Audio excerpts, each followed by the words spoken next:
A Navy SEAL member asked a black woman her rank as a joke, and 4 generals immediately saluted her. "Hey girl. What's your rank?" "Private Latte." The laughter echoed through the naval base hallway like a blade cutting through the morning air. Lieutenant Jake Morrison, 28, a Navy SEAL for 6 years and owner of an ego the size of the Pentagon, was clearly enjoying himself.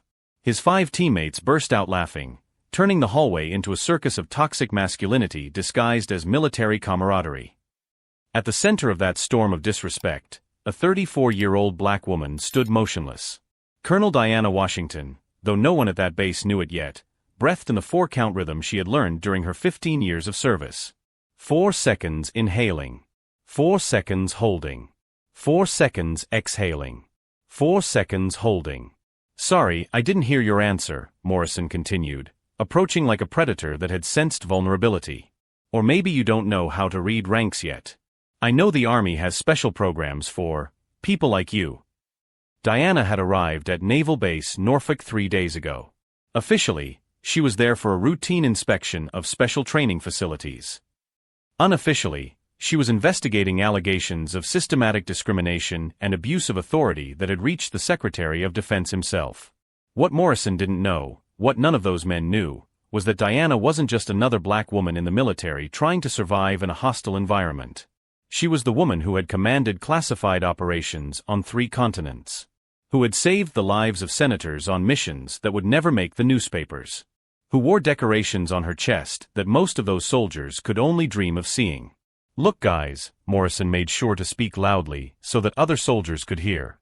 "We found someone who doesn't even know where she is. She probably got lost looking for the kitchen or the laundry room." For a moment, Diana lowered her eyes. Morrison and his friends interpreted this as submission, as confirmation that they had put another one in her place. They couldn't see what she was really doing, memorizing every face, every name on the name tags, every word that would be used against them when the time came. Because Diana Washington wasn't just an investigator. She was an expert in justice. And justice, she had learned over the course of her 15-year career, sometimes needed to be served with the surgical precision of a military operation. "Maybe we should teach some basic rules to our new visitor," Morrison continued, savoring every syllable of contempt. "Rule number 1, this is SEAL territory. Rule number 2, people like you take orders, they don't give them." Diana finally looked up. Her eyes met Morrison's with a calmness that stirred something deep in the Navy SEAL's mind, a primitive instinct whispering that maybe, just maybe, he was making a monumental mistake. But Morrison's arrogance was greater than his instincts. "Rule number 3, he continued, now practically whispering in her ear, "stay in your lane. Because if you try to get smart, I'll make sure your experience here is educational." "Understood," Diana replied calmly. Her voice was low, controlled, carrying a weight that Morrison couldn't quite identify. Very educational indeed. If this story of prejudice and justice touched your heart, don't forget to subscribe to the channel to find out how a simple humiliation would turn into the most embarrassing moment in the career of an arrogant Navy SEAL, and how some people discover the hard way that underestimating the wrong person can cost them much more than they ever imagined. Over the next 3 days, Morrison turned Diana's life into a meticulously planned hell. He had spread the joke about the milk coffee soldier throughout the base, and now every meal in the cafeteria, every walk through the hallways, every moment in public spaces became a session of collective humiliation. "Look who's here," Morrison would announce whenever Diana entered a room. "Our expert in..." What was her job again? Oh right, no one knows. What hurt the most weren't the direct insults. Diana had faced worse in her 15-year military career. What hurt her deeply was seeing other soldiers, including some women and minorities, laugh along or look away for fear of becoming the next target. Morrison had developed a cruel system of jokes. When Diana sat down to lunch, he would approach her with his group and start asking questions about basic military protocol in a loud voice, as if she were a lost civilian who had accidentally infiltrated the base. "Tell us, what is the standard procedure for equipment inspection?" he would ask, savoring every moment. "Or is that too advanced for people in your field?" Diana answered every question correctly, with technical precision that would impress any military veteran. But Morrison turned her correct answers into a joke, imitating her voice or feigning exaggerated surprise. "Wow, someone memorized the manual. What dedication. What Morrison didn't know was that Diana had commanded operations where a single protocol error could cost American soldiers their lives. She knew those manuals because she had helped rewrite some of them after missions that would never appear in public reports. During her nightly walks around the base, a habit she kept up to process stress, Diana mentally reviewed every incident, every witness, every detail that could be used later. Her memory was trained to retain accurate information under pressure, a skill that had saved her life multiple times in enemy territory. On the fourth day, Morrison escalated his attacks to a dangerous level. During a morning physical training exercise, he accidentally bumped into Diana hard enough to make her stumble in front of the entire company. "Careful there, soldier," he said loudly, feigning concern. "The army doesn't have insurance for accidents involving visitors." But it was on Friday that Morrison made his first crucial mistake. During lunch, he approached Diana's table carrying his own tray and accidentally spilled orange juice on her military uniform. "Jesus! How clumsy of me!" he exclaimed, putting on a show of pretending to clean her up with napkins. "But look, now your uniform is more colorful. It suits you better." Everyone laughed, but this time Diana did something different. Instead of getting up and leaving as she had done before, she remained seated, took some napkins, carefully wiped up the liquid, and looked Morrison straight in the eye. "Accidents happen," she said calmly. "Especially with people who don't pay attention to where they're stepping." There was something in her tone that made Morrison frown. A subtle authority, a confidence that didn't match the inferior position he had assigned her.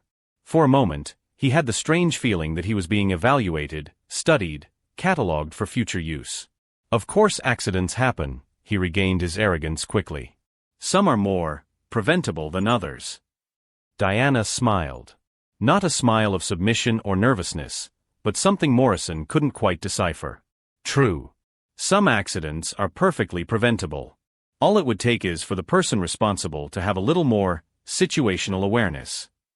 She stood up, discarded her tray, and left the cafeteria with the upright posture of someone who had received rigorous military training. Morrison watched, a part of him registering inconsistencies that his arrogance refused to process properly. That night, in her small quarters, Diana opened a laptop that officially should not have been in her possession. The screen displayed reports from multiple military bases, documenting systemic patterns of discrimination, harassment, and abuse of authority. The Morrison case was just one of dozens, but there was something about its particular systematic cruelty that set it apart from the others. She opened a specific file, Norfolk Naval Base Behavioral Investigation. Inside were photographs, discreetly recorded audio transcripts, records of times and dates, testimonies from soldiers who had suffered similar treatment, and most importantly, a detailed pattern of how Morrison used his position to systematically break the morale of anyone he considered different or inferior. Diana had meticulously documented every interaction over the past 5 days.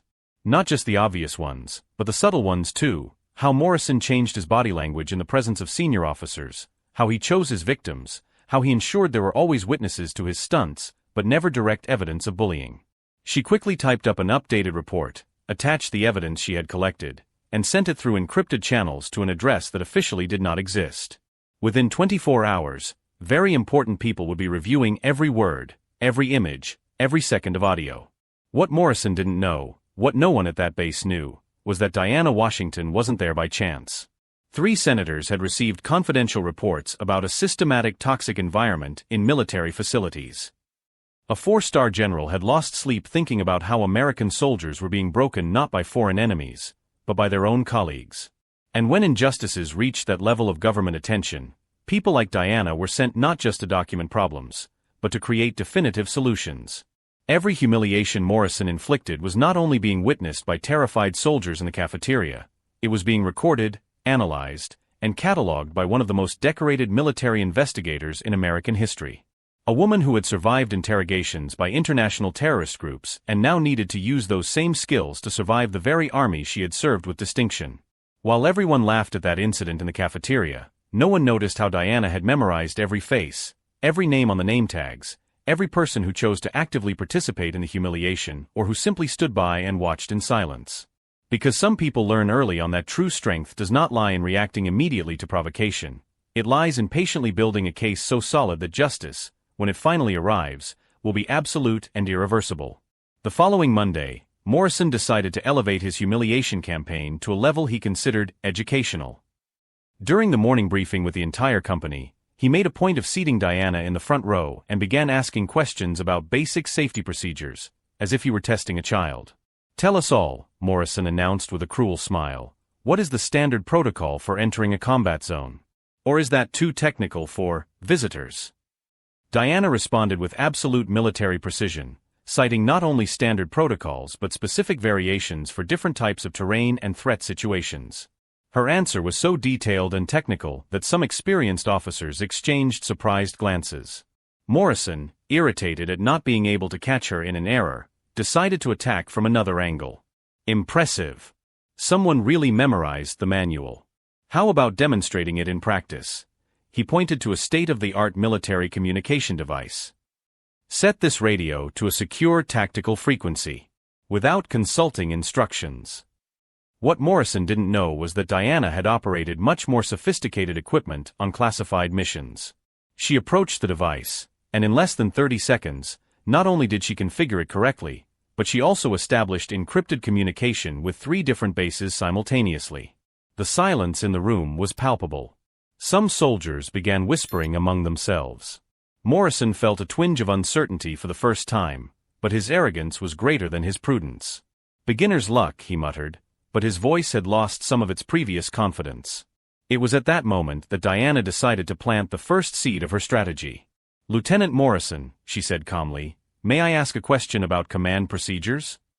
"Of course," he replied, regaining his arrogant pose. "Education is always welcome. In your experience, what is the protocol when a senior officer identifies himself after a period of covert observation of base operations?" The question fell like a silent bomb. Morrison frowned, clearly confused about where she was going with this. That would depend on the specific situation. Why do you ask?" "Professional curiosity," Diana replied with an enigmatic smile that made several officers present uneasy. That afternoon, Diana received an unexpected visitor. General Patricia Hayes, a 52-year-old black woman and one of the highest-ranking officers on base, showed up at her quarters unannounced. "May I come in?" Hayes asked, and something in her tone indicated that it wasn't exactly a request. Diana invited her in, maintaining her facade as an ordinary visitor, but Hayes studied her with experienced eyes that had seen many battles and many soldiers over the course of a 3-decade military career. "You know," Hayes began, sitting down in the only available chair, "there's something about you that's been bothering me for days. I couldn't put my finger on it until this morning." Diana remained silent, letting the general lead the conversation. "Your posture. The way you speak. The way you set up that communication equipment." Hayes paused significantly. "I recognize advanced military training when I see it.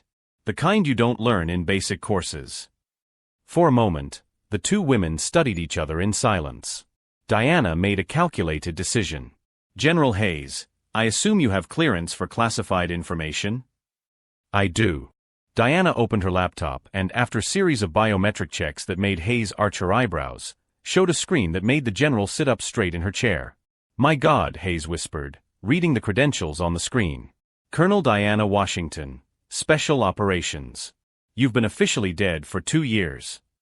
"Officially, yes. Operationally, I'm very much alive and working." Hayes leaned back, processing the information. "Undercover investigation. Morrison and this whole situation. You're documenting everything. Every word, every action, every moment of systematic abuse. Not just Morrison, but the institutional pattern that allows this kind of behavior. He has no idea what he's done, does he?" Hayes began to smile, but it was the kind of smile that appears on the face of someone who has just realized that justice is coming. "Not just Morrison. I've uncovered a network of toxic behavior that spans multiple bases. Officers protecting other officers, creating environments where discrimination is not only tolerated but encouraged." Diana showed Hayes her evidence: audio recordings, photographs, detailed incident reports, testimonies from soldiers who had suffered similar treatment, and most importantly, statistical patterns that proved systematic discrimination. "This material," Hayes said, still processing the extent of the documentation, "will reach Congress. It goes further than that. 3 Senate committees, the Secretary of Defense, and the President himself will receive detailed reports. We are talking about structural reforms across the entire U.S. military system. Hayes was silent for a long moment. Do you need anything from me? Just continue to be an observer. Morrison will escalate further in the coming days. Men like him always do that when they feel they are losing control. And when he makes his final mistake, I need reputable witnesses present. Final mistake. Diana smiled, and there was something about that smile that made Hayes understand why this woman had survived classified operations and missions that had killed less prepared soldiers. Morrison is going to try to humiliate me publicly during Friday's ceremony. I know because I intercepted his communications with his friends. They are planning something they consider the final blow to put me in my place. How do you know that? Because arrogant men always follow predictable patterns. And because I have access to technology he doesn't even dream exists. On Thursday, Morrison set his final trap.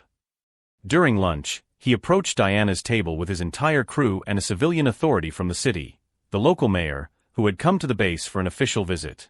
Mayor Johnson, Morrison said loudly, making sure the entire cafeteria could hear, I'd like to introduce you to our special visitor. Perhaps you can explain to her how things work in the real world, since she seems a little lost in a military environment. The mayor, a 60-year-old man clearly uncomfortable with the situation, extended his hand politely. Pleased to meet you, Miss Washington, Diana replied calmly. And what is your role here at the base? Asked the mayor, trying to be cordial. Morrison anticipated with a laugh. That's a good question. We're still trying to figure that out. She showed up here a few days ago saying she was doing some kind of inspection. But as you can see, he gestured exaggeratedly, not exactly the typical profile for that kind of work. The mayor began to look even more uncomfortable, realizing he was being used to publicly humiliate someone. Actually, Diana said, her voice maintaining its calm tone but with a subtle authority that made several people at the table pay attention, my role here is quite specific. I'm conducting a comprehensive behavioral assessment for a Senate committee that's investigating patterns of institutional discrimination in military facilities. Morrison laughed loudly. Of course you are. And I'm the Secretary of Defense. Interesting that you mention the Secretary of Defense, Diana replied, maintaining direct eye contact with Morrison. Because my final report goes directly to his desk on Friday. Something in the way she said it made Morrison stop laughing. There was a conviction in her voice, a certainty that didn't match the vulnerable position he had assumed she occupied. Bluff, he said, but his voice had lost some of its arrogance. Diana opened her purse, took out an encrypted military phone that was definitely not standard civilian equipment, and dialed a number. General Hayes, this is Washington. Could you join us in the cafeteria for a moment? I think it's time for some formal introductions. The entire cafeteria had fallen silent, everyone watching the conversation that had clearly gone off the rails Morrison had expected. 5 minutes later, General Hayes entered the cafeteria in full dress uniform, her stars glinting under the fluorescent lights. She walked directly to the table where Diana was sitting, and what happened next made Morrison feel as if the floor was crumbling beneath his feet. Hayes stopped beside the table and, with all the military formality that 3 decades of service had taught her, did something that no one in that cafeteria would ever forget. She saluted Diana. A full, formal, respectful military salute. The kind of salute a general only gives to someone of equal or higher rank. Colonel Washington, Hayes said clearly, her voice carrying across the silent cafeteria, I am deeply sorry for the treatment you received during your assignment here. I can assure you that corrective measures will be implemented immediately. Morrison stood frozen, his mouth open, his face cycling through disbelief, horror, and the dawning realization that he had spent an entire week publicly humiliating a superior officer. Not just superior, but someone whose rank was higher than anyone else on that base, including the commander himself. The silence in the cafeteria was absolute. Every person present was processing what they had just witnessed. The Navy SEAL who had spent days calling a black woman a coffee soldier and questioning her qualifications had just discovered that she was literally his superior. Diana stood up calmly, returned Hayes' salute with the precision of someone who had spent 15 years perfecting military protocols, and then turned to Morrison with an expression that combined military professionalism with the utmost coldness. Lieutenant Morrison, she said, her voice now carrying all the authority of her true rank, I believe you have some explaining to do. Not just to me, but to a Senate committee, to the Secretary of Defense, and to every soldier on this base who has witnessed your behavior over the past few days. It was when everyone laughed that something unexpected began to take shape, not just in the stuffy cafeteria, but mainly in the determined look that now shone in Diana's eyes with an intensity that made some of those present realize that this moment of revelation was just the beginning of something much bigger, something that would change not only their lives, but the entire culture of that military base forever. The cafeteria remained in absolute silence for exactly 15 seconds. Then Morrison found his voice, trembling and desperate. "That's impossible," he muttered, recoiling as if Diana were an apparition. You were, like a regular contractor." "Lieutenant Morrison," Diana said, her voice now carrying the full weight of 15 years of military command, "you spent an entire week questioning my qualifications, my competence, and my presence on this base. Would you like to explain that behavior to everyone here?" Morrison looked around desperately, seeking support from his fellow SEALs. But they had retreated, physically distancing themselves from him as if his disgrace were contagious. "I didn't know. No one informed me about," he stammered. "About what, exactly?" Diana opened her briefcase and took out a tablet. "About the fact that calling a senior officer milk coffee soldier constitutes serious insubordination? Or about the fact that racial discrimination is a crime under military code?" She activated the screen, and her voice cut through the silence like a knife. The audio recording began to play, Morrison's own voice echoing through the cafeteria. "Hey girl. What's your rank? Coffee with milk soldier." Audible gasps came from several tables. Some soldiers lowered their heads, ashamed that they had laughed the first time. "I have 7 hours of recordings," Diana continued calmly. "Every insult, every joke, every moment you abused a position of power you believed you had. I also have statements from 17 soldiers who witnessed your behavior but were afraid to report it." Morrison tried one last desperate gambit. "You were undercover. This is entrapment. You provoked me on purpose." General Hayes stepped forward, his expression icy. "Lieutenant, are you suggesting that you were forced to make racist comments? That someone forced you to publicly humiliate a woman for a week?" "I just thought she was..." Morrison stopped, realizing that every word only dug him deeper. Diana showed another screen on her tablet. Complete record of messages from the SEALs' private messaging group. "The little black girl won't last a week. Let's teach this visitor her place." 16 documented messages inciting organized discrimination. Morrison's face had turned gray. His fellow SEALs began to move further away, some whispering to each other with horrified expressions. "Colonel Washington," General Hayes asked formally, "what is your disciplinary recommendation?" Diana closed the tablet with a decisive click. "Full court-martial. Insubordination, racial discrimination, conduct detrimental to good order and discipline, and creation of a hostile environment. In addition, I recommend investigation of the entire group involved in the documented messages." Morrison finally exploded, the reality of his situation hitting him like a hammer. "This will destroy my career. 15 years of service. You can't." "I didn't destroy your career, Lieutenant," Diana replied with icy calm. "You did that yourself, one racist joke at a time. I just documented it." General Hayes signaled to the MPs present. "Lieutenant Morrison, you are under arrest for violating Article 134 of the Uniform Code of Military Justice. You will be escorted to detention pending formal investigation." As the MPs approached, Morrison made one last desperate appeal, looking directly at Diana. "I'm sorry. I didn't know who you were. If I had known..." Diana cut him off with a voice that cut deeper than any scream could. "That's exactly the problem, Lieutenant. You felt you had the right to treat me that way because you thought I was vulnerable. You thought there would be no consequences. Your regret isn't for being cruel, it's for getting caught." The handcuffs clicked around his wrists. Morrison was escorted out of the cafeteria in total silence, his footsteps echoing like hammer blows on a military career coffin. Diana turned to the remaining soldiers, her expression softening slightly. "Let this be a lesson to all of you. Military excellence has no color. Leadership has no gender. And dignity is not a privilege, it is the right of every human being who wears this uniform." As the cafeteria slowly came back to life, No one could have imagined that this moment of justice was only the first domino to fall in an investigation that would change protocols at military bases across the country, proving that sometimes true strength lies not in shouting the loudest, but in letting the truth speak for itself. 6 months later, Colonel Diana Washington was back at Naval Station Norfolk, but this time as the new commander of Equality and Diversity for Naval Atlantic Command. Her office, overlooking the same cafeteria where she had been humiliated, now displayed decorations that told the story of an extraordinary career. Morrison had been convicted in a full court-martial. Dishonorably discharged from the military, he had lost not only his 15-year career, but also his military pension and veteran benefits. His former SEAL colleagues crossed the street to avoid him when they saw him in town.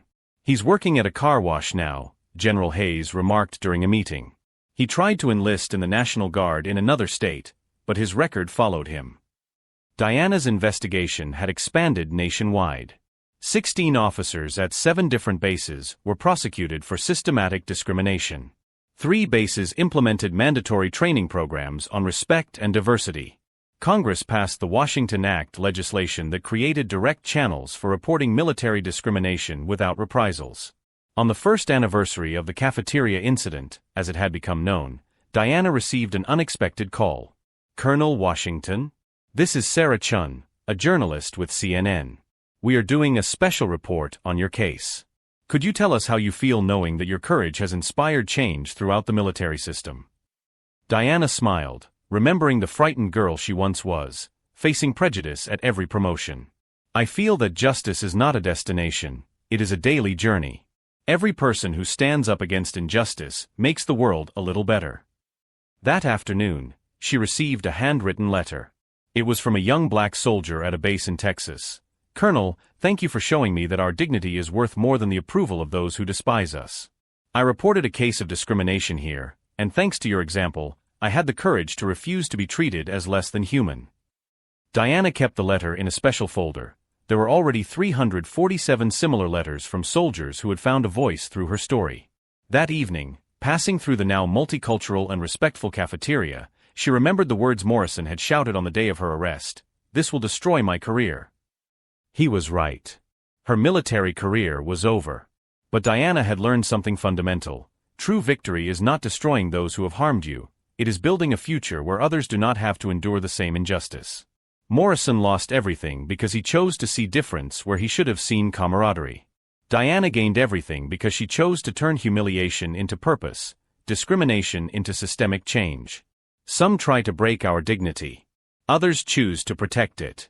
The difference determines not only who we are, but what kind of world we leave behind.